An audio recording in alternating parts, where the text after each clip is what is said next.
Hi welcome back to my YouTube channel. ಯಾರೇನೂ ನನ್ನ ಚಾನಲ್ನ ಸಬ್ಸ್ಕ್ರೈಬ್ ಮಾಡ್ಕೊಂಡಿಲ್ಲ, ಪ್ಲೀಸ್ ಸಬ್ಸ್ಕ್ರೈಬ್ ಮಾಡ್ಕೊಳ್ಳಿ. ನಾನಿವತ್ತು ಫ್ಲಿಪ್ಕಾರ್ಟಲ್ಲಿ ಒಂದು ಪಾರ್ಸಲ್ನ ತರಿಸಿದ್ದೆ. ಏನಂತ ನೋಡೋಣ ಬನ್ನಿ.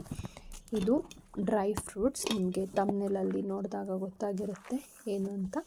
ಸೊ ಡ್ರೈ ಫ್ರೂಟ್ಸ್ ಎಷ್ಟಿದೆ, ಏನಿದೆ, ಎಷ್ಟು ಪ್ರೈಸ್ ಅದೆಲ್ಲ ಹೇಳ್ತೀನಿ. ವಿಡಿಯೋನ ಫುಲ್ಲು ನೋಡಿ. ಇದು ಬಂದು ಪ್ಯಾಕ್ ಆಫ್ 5 ನನಗೆ ಸಿಕ್ಕಿತ್ತು. ಸೊ ಅದಕ್ಕೆ ತರಿಸಿದ್ದೀನಿ. ನೋಡೋಣ ಹೇಗಿದೆ, ಕ್ವಾಲಿಟಿ ಎಲ್ಲ ಹೇಗಿದೆ ಏನು ಅಂತ.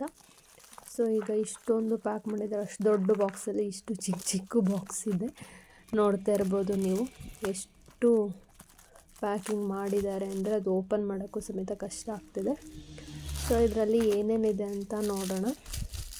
ನೋಡ್ತಾ ಇರ್ಬೋದು, ಗೊತ್ತಾಗ್ತಾ ಇದೆ ನಿಮಗೆ. ಸೊ ಇದು ವಾಲ್ನಟ್, ಇದು ಬಾದಾಮಿ ಎಲ್ಲ 150 ಗ್ರಾಮು. ಇದು ಗೋಡಂಬಿ, ಇದನ್ನು ಸೇಮ್ 150 ಗ್ರಾಮಿಗೆ 350 ಅಂತಿದೆ. ಪಿಸ್ತಾ ಮತ್ತು ದ್ರಾಕ್ಷಿ. ಇದು 5 ಬಂದಿತ್ತು. ಎಷ್ಟು ಪ್ರೈಸ್ ಅಂತ ನೀವು ಕಮೆಂಟ್ ಮಾಡಿದರೆ ನಾನು ಹೇಳ್ತೀನಿ. So pack of 5. Thank you for watching.